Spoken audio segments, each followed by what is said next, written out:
కానీ ఎట్టి పరిస్థితుల్లోనూ కేసీఆర్ను మళ్ళీ గద్దెనెక్కనవును, నా కంఠంలో ప్రాణం ఉన్నంతకాలం, నేను రాజకీయాల్లో ఉన్నంతకాలం అని మొన్ననే ఈ మధ్యలోనే ఎక్కడో నేను నిజాం కాలేజీ మైదానంలో క్రిస్మస్ వేడుకల సందర్భంగా ముఖ్యమంత్రి గారి యొక్క స్పీచ్ను విన్నా నేను. ఈ రాష్ట్రంలో ఎవరైనా రెచ్చగొట్టేటువంటి ప్రసంగాలు చేస్తే వారి మీద కఠినమైన చర్యలు తీసుకునే విధంగా, శిక్షలు పడే విధంగా చట్టం చేయబోతున్నాం త్వరలో అని చెప్పేసి ముఖ్యమంత్రి గారి నోటి నుంచి వచ్చినటువంటి యొక్క ఆ జ్వాలను నేను విన్నాను. కర్ణాటక మాదిరిగా చేస్తామని చెప్పేసి అన్నారు.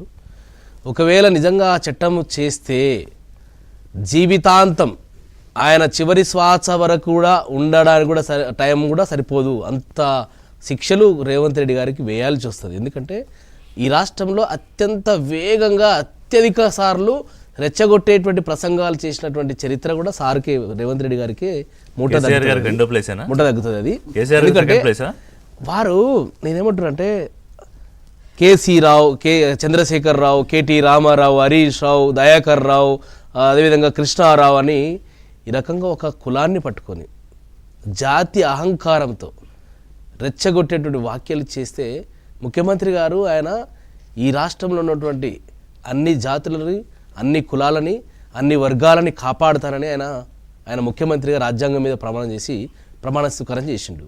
మరి ఒక కులాన్ని పట్టుకొని, కేసీఆర్ గారి కులాన్ని, సామాజిక వర్గాన్ని పట్టుకొని ఆ రకంగా మాట్లాడితే ఒక పైశాచిక ఆనందం. అంతేనా? రెడ్డి వర్సెస్ రావు జనాల్లోకి అంతేనా? బీఆర్ఎస్ పార్టీలో రెడ్డి లేరండి, రెడ్డి లేరా? ఇప్పుడు ప్రేమ్ సాగర్ రావు కాంగ్రెస్ లో, అక్కడ కూడా రావులు ఉన్నారు. అందుకనే కాంగ్రెస్ పార్టీలో ఉన్నటువంటి వెలమ సామాజిక వర్గం ఉన్నటువంటి నాయకులు కూడా ఇప్పటికైనా కొంచెం కనువిప్పు తెచ్చుకోండి. రేవంత్ రెడ్డి గారు ఎప్పుడైనా మిమ్మల్ని ముంచుతాడు, లోపలేస్తాడు. ఖచ్చితంగా మీకు చాలా ఇది మీ కులానికి చాలా తీవ్రమైన అన్యాయం చేసి ఖచ్చితంగా మీరు తిరుగుబాటు చేయాలని నేను ఈ సందర్భంగా అడుగుతా ఉన్నా. 2028లో 2/3 మెజార్టీతో గెలుస్తా అని చెప్పేసి మాట్లాడుతుండ్రు. 119 ఉంటే 80 సీట్లు, 153 అయితే 100 సీట్లు గెలుస్తా అని చెప్పేసి మాట్లాడుతున్నారు. నిజంగా చెప్తున్నా, రేవంత్ రెడ్డి గారికి ప్రభుత్వం ఉండి, ఇంతకుముందు అమర్నాథ్ గారు అన్నట్టు ప్రభుత్వం ఉండి, అధికారంలో ఉండి, సిస్టంలో ఉండి, నువ్వు స్థానిక ఎన్నికలు, సర్పంచ్ ఎన్నికలు 53% పరిమితం అయిపోయినావు. ఇలా ఈరోజు ప్రజలు నిన్ను బొక్కబొరలేసి బండకేసి కొట్టిండ్రు. ఇవాళ నిజంగా నీకు దమ్ము ధైర్యం ఉంటే ఇప్పుడు పార్టీ గుర్తుల మీద జరిగేటువంటి ఎన్నికలు ఏవైతేనో ఎంపీటీసీ, జెడ్పీటీసీ, మున్సిపాలిటీ ఎన్నికలు పెట్టమని బీఆర్ఎస్ పార్టీ తరఫున డిమాండ్ చేస్తూ ఉన్నాం. అదేవిధంగా 10 మంది ఎమ్మెల్యేలను మీరు సంతల్లో పశువులను కొన్నారు కదా, మా పార్టీ గుర్తు మీద గెలిచి మీరు కొన్నటువంటి ఎమ్మెల్యేలు ఎవరైతే ఉన్నారో 10 మందిని, ఆ 10 మందితో రాజీనామా చేయించి, ఆ 10 మందితో రాజీనామా నేనేమంటున్నాను, లేదా 2028 వరకు ఎందుకు వేచి చూడాలా?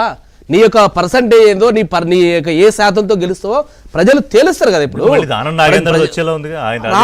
దాన నాగేందర్తో పాటు మిగతా 9 మంది శాసనసభ్యులను కూడా మీరు రాజీనామా చేయించి మీ 10 మందిలో 80% వస్తుందా, 90% వస్తుందా, మీ యొక్క స్వీయ పరీక్షని మీరు చూసుకోండి అని చెప్పేసి రేవంత్ రెడ్డి గారికి, ఈ ప్రభుత్వానికి నేను సూచిస్తా ఉన్నాను. నేను నీ 10 మంది ఎమ్మెల్యేలు రాజీనామా చేయిస్తే ఎవరి శాతం ఎంతనో, ఎవరి దమ్మేందో ప్రజలు చూస్తారండి. 100% ఛాలెంజ్ చెప్పగలుగుతారా? 2/3 తో మీరు వస్తారని బీఆర్ఎస్ నేనేమంటానంటే అంతేందుకు సార్, ఇప్పుడు అసెంబ్లీ రద్దు చేయమని, లేకుంటే అసెంబ్లీ రద్దు చేసి ఇప్పుడు ఎన్నికలు పెట్టమని చెప్పండి. రేపు 2026లో వచ్చేటువంటి ఎన్నికలు, కొన్ని రాష్ట్రాలు ఎన్నికలు జరుగుతా ఉన్నాయి కదా, ఆ ఎన్నికలతో పాటు ఎన్నికలు పెట్టండి, రాష్ట్రాల్లో పెట్టండి. మీరు తెలుసు కదా 2020 వరకు ఎందుకు కావాలి సార్? ఇప్పుడు రేవంత్ రెడ్డి గారు 2 ఏళ్ళు లేదు సార్, నీ బెంచ్ మార్క్ ఏంటి రేవంత్ రెడ్డి గారు? 2 సంవత్సరాలలో తెలంగాణలో 10 ఉమ్మడి 10 జిల్లాల్లో 33 జిల్లాల్లో ఏ జిల్లాలైనా నీ యొక్క బెంచ్ మార్క్ ఉన్నదా? నీ యొక్క మార్కు రాజకీయం ఏ జిల్లాలో చూపించావు? చట్టడి మట్టైనా మీరు తీశారా? మీరు ఈ రాష్ట్రంలో ఏ రకమైన అభివృద్ధి చేయలేదు, మీరు ఇచ్చిన హామీలు ఇప్పటి వరకు నెరవేరలేదు. ఎక్కడ నాకు నచ్చిన ప్రశ్న ఏంటంటే, రేవంత్ రెడ్డి మీ మార్కు రాజకీయం ఏంటి అని అడిగారు కదా.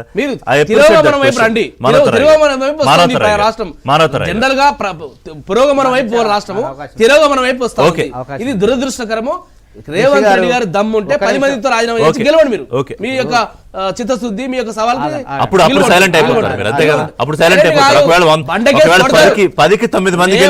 ప్రభుత్వాన్ని బండకేసి కొడతారు. అప్పుడు చీపుర్లతో, రోకల బండలతో కొడతారు.